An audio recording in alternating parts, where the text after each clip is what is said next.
Thank you very much, and I also want to say thank you to everyone who put this together. I'm really excited to be here. I'm from Copenhagen, as Krista said, and I have a company that is called Below the Surface. And just now, sitting here, I realized what a dark and murky start to the morning this picture is, and then the name of my company, Below the Surface. So don't be too scared. I spoke to Krista about this month's theme, and we together thought about flipping on sound on its opposite and talk about silence instead. Krista and I sort of felt really rebellious doing that. But the real reason is that for the last 10 years, I've been working in organizations in a lot of different places, and I think that it isn't sound that we need more of. I think we need to take time out to be silent, reflect, and investigate together. So what I do in Below the Surface is that I help companies to clarify and develop a vision, and then develop a culture that can reach that vision. So I work a lot with culture, I work with organizational development, and I believe that silence and reflection are some of the keys to building really sustainable organizations in a world that is, as we all know, changing all the time. So the next 15 minutes is going to be a crash course into, you can say, organizational development in my world. I've called the talk the Shut Up and Listen talk, so you're already very silent, so no problem there. So why silence and reflection are the key to becoming real learning organizations. So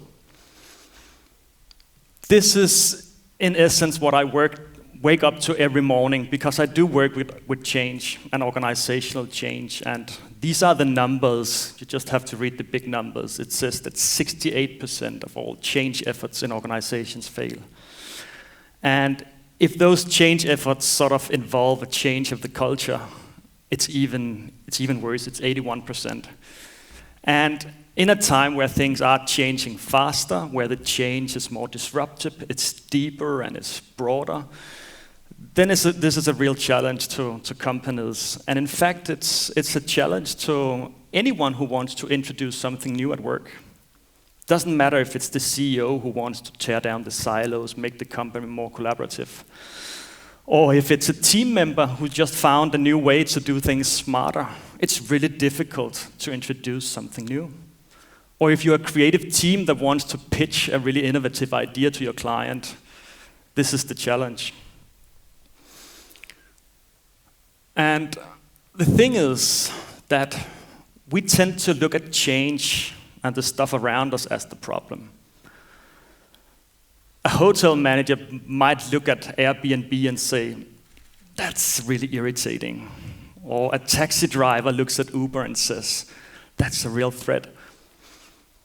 But the thing is that change in itself is not the problem. Change is just there, it's a given. It's always been there and it always will be. So it's the same as trying to fight time. The real problem is when our own thinking is not in tune with the world around us. And it's an even bigger problem if we're not aware of that. If we don't see that, then that problem can turn into a real danger to us and a really, really deep problem. And we've seen some pretty bad examples of this lately. And I'm sure we will see a lot more.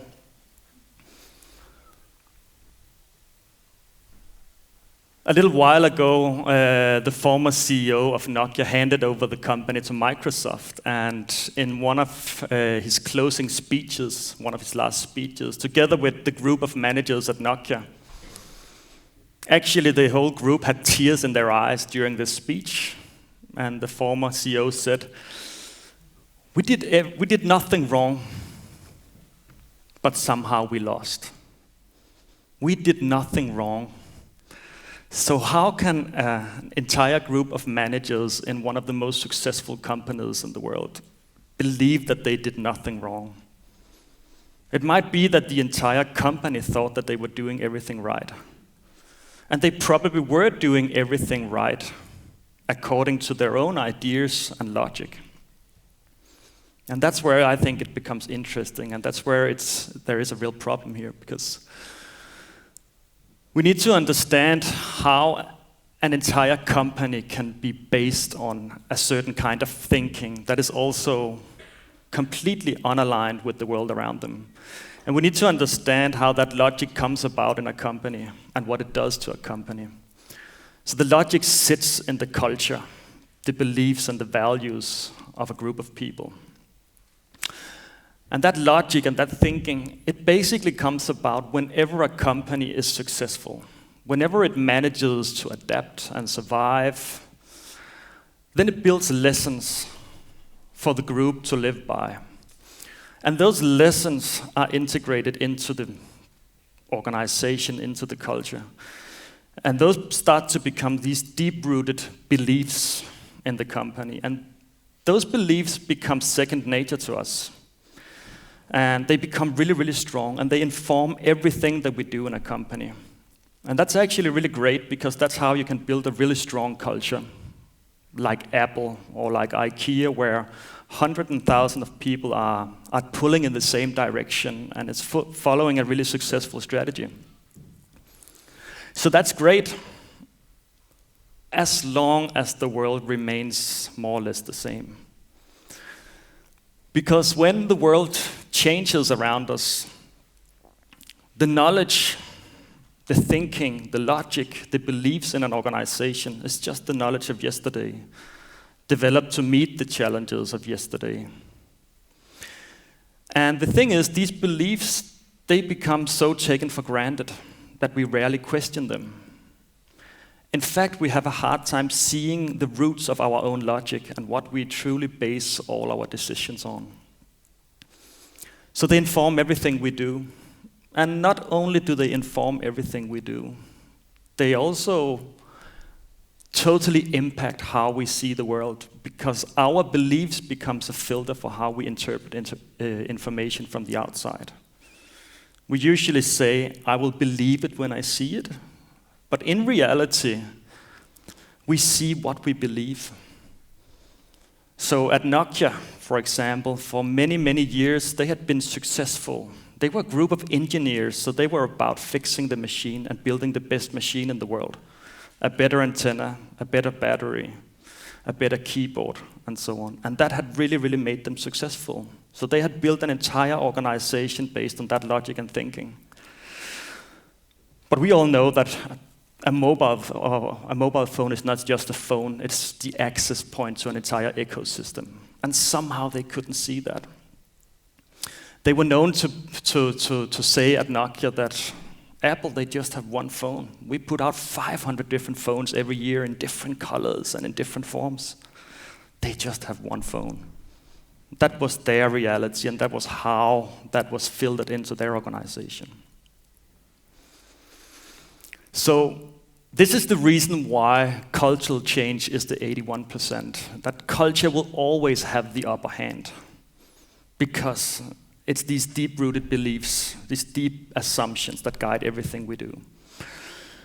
And what learning organizations that are great at learning, teams that are great at learning, what they're really good at is seeing their own beliefs, seeing their own thinking, listening to their own thinking, pulling these assumptions and beliefs up to the surface and looking at them so they can change them if they're not aligned with the reality. So the thing about change is that it's less about introducing something new and more about unlearning something old, which is not working anymore. And we have a tendency to focus on all the new stuff all the time. We read magazines and blogs and follow smart people on Twitter so we can hear everything that is going on out there. But when do we stop and pause ourselves and listen to our own saying and own thinking?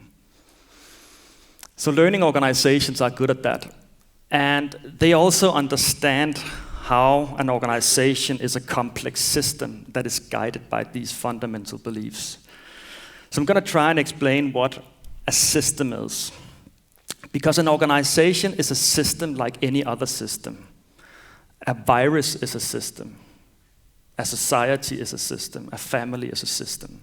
Nature is a system. And all systems have some features in common. When we look at a system, we see that there are events, there are stuff that happens every day.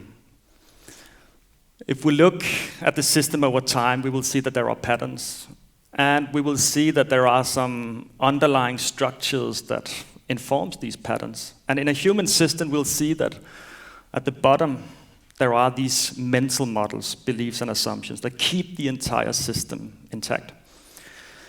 A really simple example of that could be that an event could be that I wake up one morning and I've catched a cold.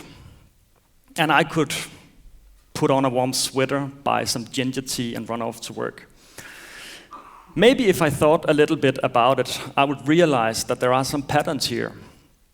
Maybe I've been catching more colds lately, and also I've been getting less sleep.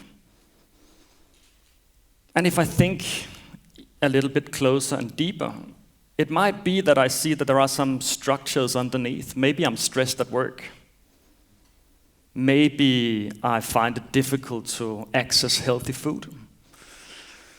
And if I think even deeper, I might realize that there are some mental models, some beliefs that I hold that is causing all of this. Maybe I see that career is the most important part of my identity.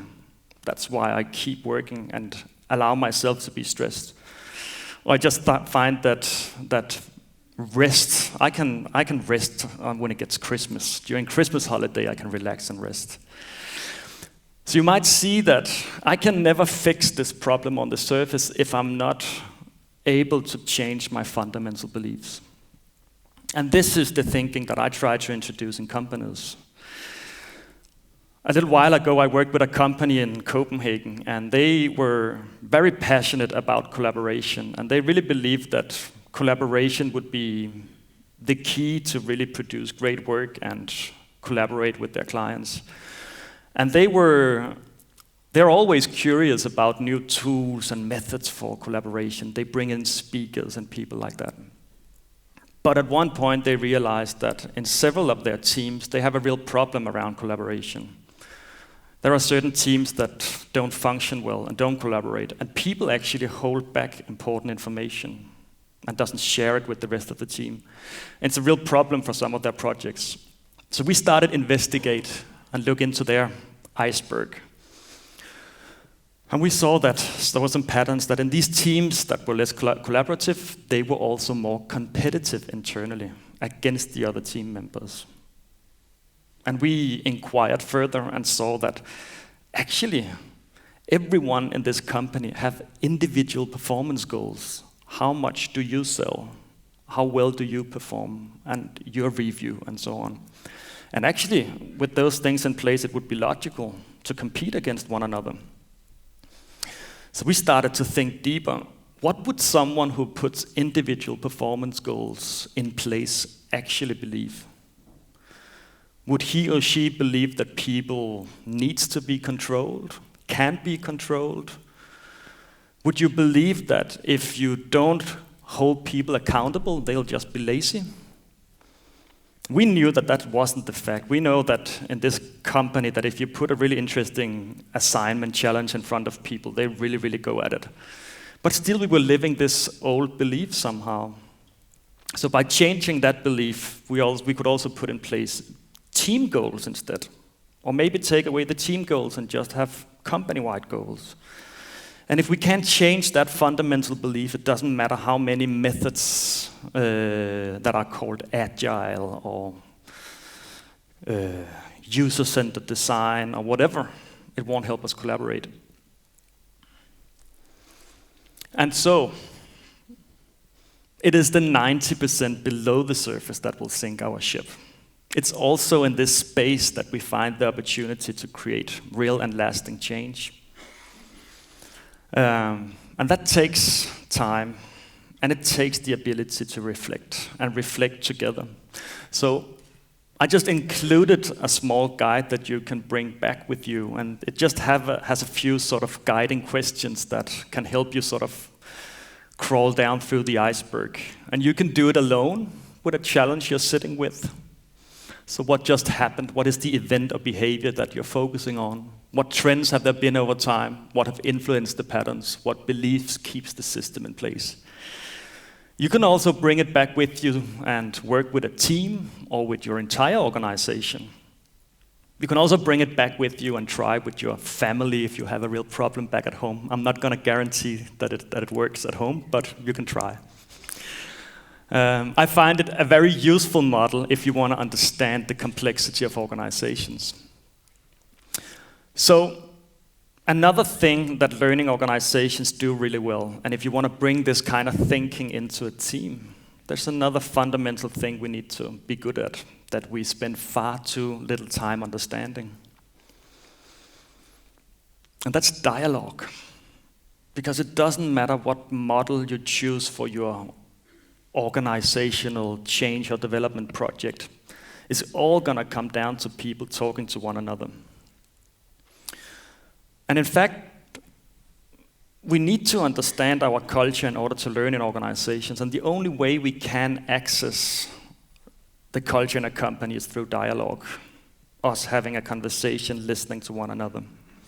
Most of the time when we talk, we don't listen, we talk. And few people can actually explain the real difference between a dialogue, a discussion, and a debate.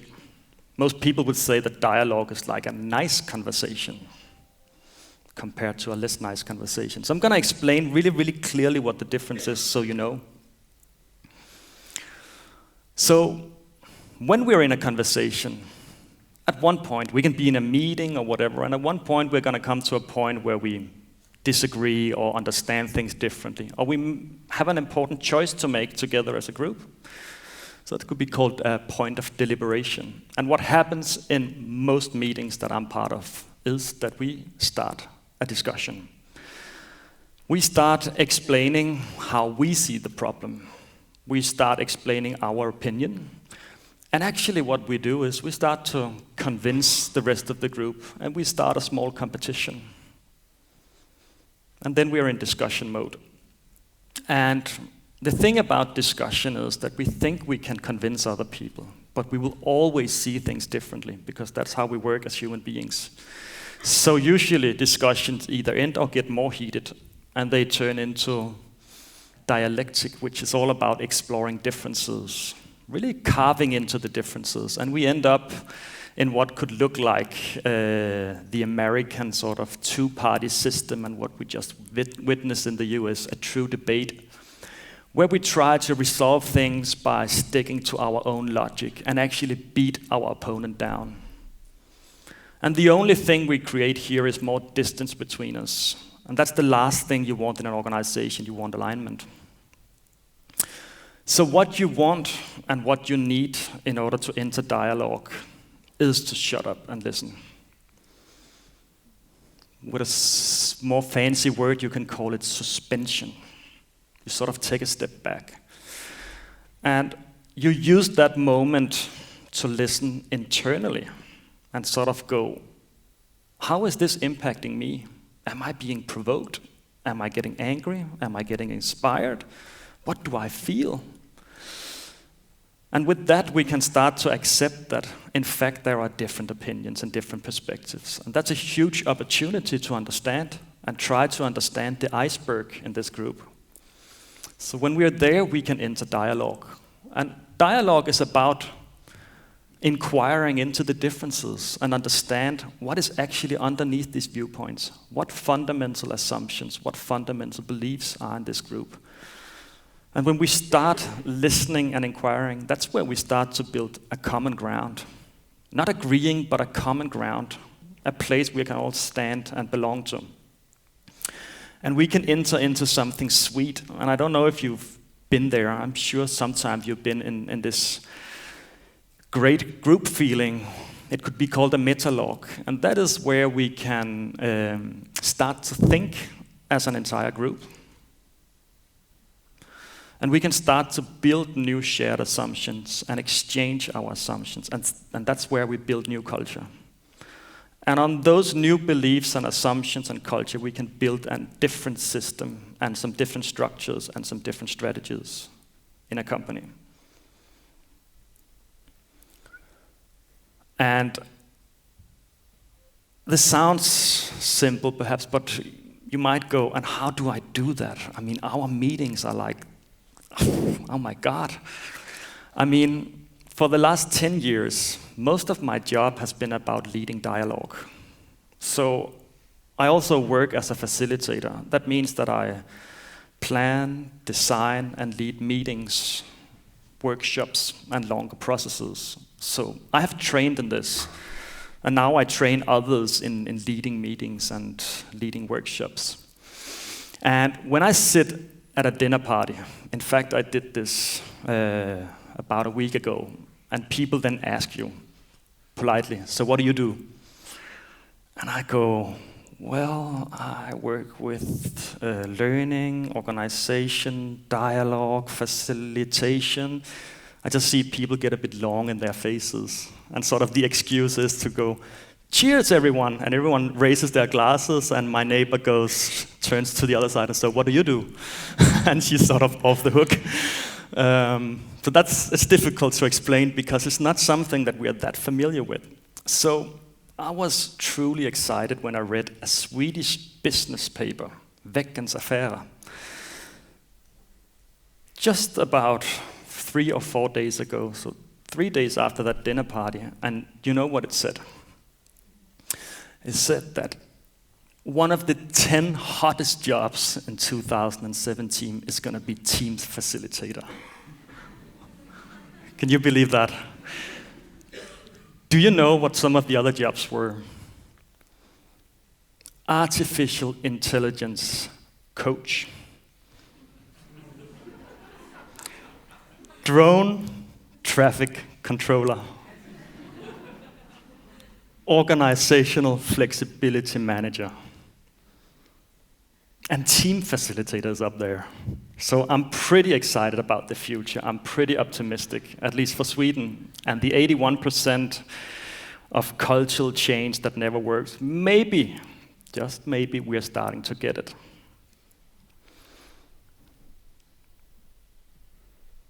Thank you.